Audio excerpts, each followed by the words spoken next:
राधे राधे, जय श्री कृष्णा।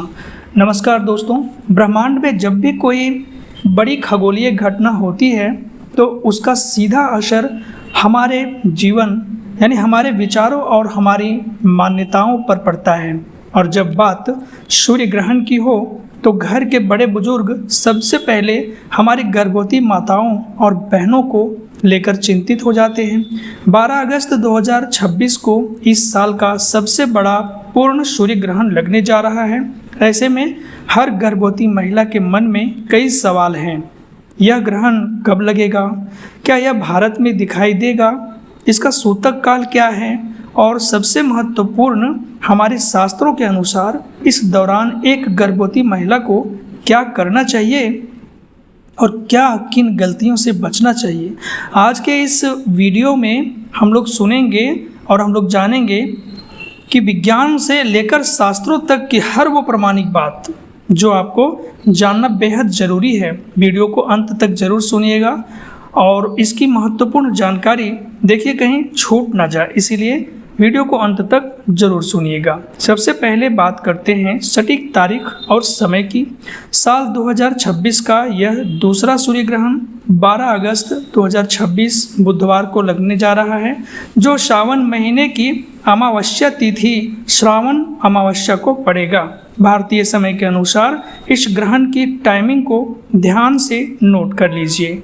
ग्रहण का प्रारंभ होगा 12 अगस्त की रात 9:04 से और ग्रहण का मध्य यानी चरम काल रात 11:16 में होगा, जब चंद्रमा सूर्य को पूरी तरह से ढक लेगा।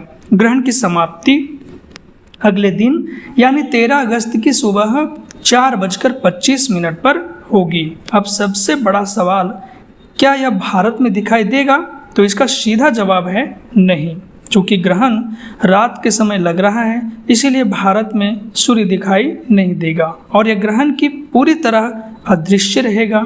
यह मुख्य रूप से ग्रीनलैंड, आइसलैंड, स्पेन, पुर्तगाल और रूस के कई हिस्सों में पूर्ण रूप से दिखाई देगा। चूँकि शास्त्रों का यह नियम है कि जो ग्रहण जहाँ दिखाई नहीं देता वहाँ उसका सूतक काल मान्य नहीं होता, इसलिए भारत में इसका कोई धार्मिक सूतक काल लागू नहीं होगा। लेकिन क्योंकि सूर्य पूरे ब्रह्मांड के लिए एक ही है, इसलिए भारत में रहने वाली गर्भवती महिलाएं भी यदि अपनी आत्मिक संतुष्टि और बच्चे की सुरक्षा के लिए साधारण नियमों का पालन करना चाहती हैं तो उसमें कोई बुराई नहीं है। इसीलिए जानते हैं कि शास्त्रों के अनुसार क्या नियम बताए गए हैं।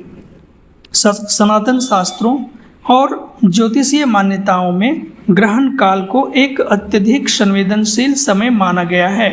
इस दौरान वातावरण में नकारात्मक ऊर्जा का प्रभाव बढ़ जाता है, इसीलिए गर्भ में पल रहे शिशु की सुरक्षा और सकारात्मकता के लिए शास्त्रों में गर्भवती महिलाओं के लिए कुछ बेहद खास और सरल नियम बताए गए हैं। पहला है ईश्वर का ध्यान और मंत्र जाप। सबसे महत्वपूर्ण नियम, शास्त्र कहते हैं कि ग्रहण के दौरान किया गया मंत्र जाप लाख गुना अधिक फलदायी होता है। गर्भवती महिलाओं को इस समय डरने या चिंता करने के बजाय शांत मन से भगवान का स्मरण करना चाहिए। आप अपने पास एक आसन बिछा करके बैठ जाएं और इन मंत्रों का जाप करें। ओम नमो भगवते वासुदेवाय। दूसरा, महामृत्युंजय मंत्र या फिर गायत्री मंत्र संतान प्राप्ति और सुरक्षा के लिए सबसे अचूक माना जाने वाला संतान गोपाल मंत्र होता है। अगर आप जाप नहीं कर सकती तो धार्मिक पुस्तकें जैसे भगवद गीता या रामायण का पाठ करें या मोबाइल पर भजन सुने या फिर कथाओं को सुने। इससे माँ और बच्चे दोनों का मानसिक स्वास्थ्य बेहतरीन रहता है। शास्त्रों के अनुसार तुलसी के पत्तों का प्रयोग कैसे और कब करना चाहिए और किस प्रकार से करना चाहिए, आइए जानते हैं। तो शास्त्रों के अनुसार ग्रहण की तरंगें भोजन और पानी को दूषित कर सकती हैं, इसलिए ग्रहण शुरू होने से पहले यानी रात 9 बजे से पहले ही पीने के पानी, दूध और पके हुए भोजन में तुलसी के पत्ते यानी कुश या तुलसी दल डाल दें। तुलसी में एंटी रेडिएशन और शुद्धिकरण के गुण होते हैं जो भोजन को दूषित होने से बचाते हैं। अब ग्रहण के बाद स्नान और दान। तो जैसे ही 13 अगस्त की सुबह ग्रहण समाप्त हो, गर्भवती महिलाओं को सुबह उठकर साफ पानी से स्नान करना चाहिए और ये जरूर करना चाहिए। स्नान के पानी में थोड़ा सा गंगा जल मिला लें। इसके बाद अपनी सामर्थ्य के अनुसार सफ़ेद चीज़ें जैसे चावल, चीनी, दूध या सफ़ेद कपड़े का दान किसी ज़रूरतमंद को या फिर मंदिर में करें। इससे ग्रहण के सारे नकारात्मक प्रभाव समाप्त हो जाते हैं। शास्त्रों में जहाँ कुछ काम करने की सलाह दी गई है, वहीं कुछ ऐसी चीज़ें भी हैं जिन्हें ग्रहण के दौरान पूरी तरह वर्जित माना गया है। गर्भवती महिलाओं को इन बातों का विशेष ख्याल रखना चाहिए। यह मान्यता है कि बेहद प्रचलित है ये मान्यता कि ग्रहण काल के दौरान गर्भवती महिला को किसी भी नुकीली वस्तु जैसे चाकू, कैंची, सुई, ब्लेड या पिन का इस्तेमाल नहीं करना चाहिए। शास्त्रों के अनुसार इस समय फल या सब्जी काटना, कपड़े सिलना या कढ़ाई करना वर्जित है। माना जाता है ऐसा करने से शिशु के अंगों पर शारीरिक प्रभाव पड़ सकता है। सीधे सूर्य को देखना या बाहर निकलना, इसमें क्या करना है, भले ही यह ग्रहण भारत में ना दिखे, लेकिन जहाँ भी ग्रहण दिख रहा हो वहाँ महिलाओं को घर से बाहर निकलने की मनाही होती है। वैज्ञानिक रूप से भी ग्रहण के समय सूर्य से निकलने वाली अल्ट्रावायलेट किरणें आँखों द्वारा त्वचा को भारी नुकसान पहुँचा सकती है। इसीलिए ग्रहण के दौरान घर के अंदर ही रहें और खिड़कियों पर हल्के पर्दे लगा करके रखें। ग्रहण के समय घर में गैस चूल्हा जलाना या नया भोजन पकाना शास्त्रों में वर्जित है। साथ ही गर्भवती महिलाओं को कोई भी भारी शारीरिक काम या थका देने वाली दिनचर्या से बचना चाहिए। इस समय को पूरी तरह आराम और ईश्वर भक्ति में बिताना चाहिए।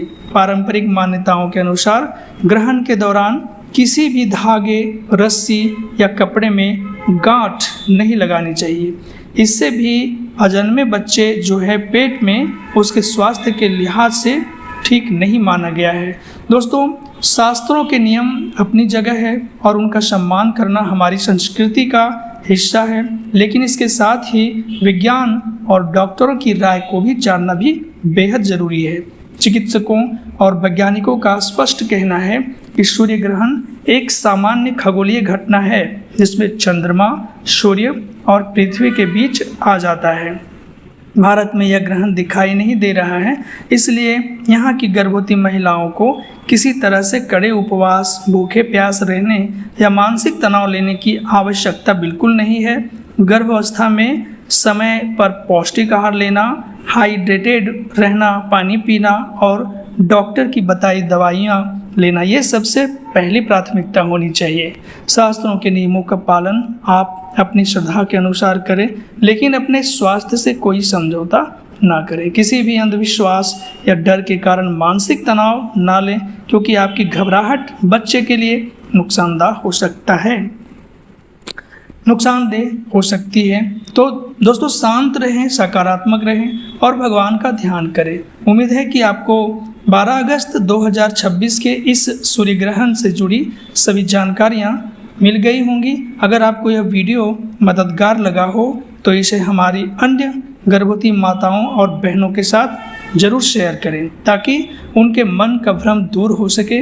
वीडियो को लाइक करें और हमारे चैनल को सब्सक्राइब करना ना भूलें। मिलते हैं अगले वीडियो में, तब तक अपना और अपने आने वाले नन्हे मेहमान का ख्याल रखें और प्रेम से बोलें जय श्री राधे कृष्णा।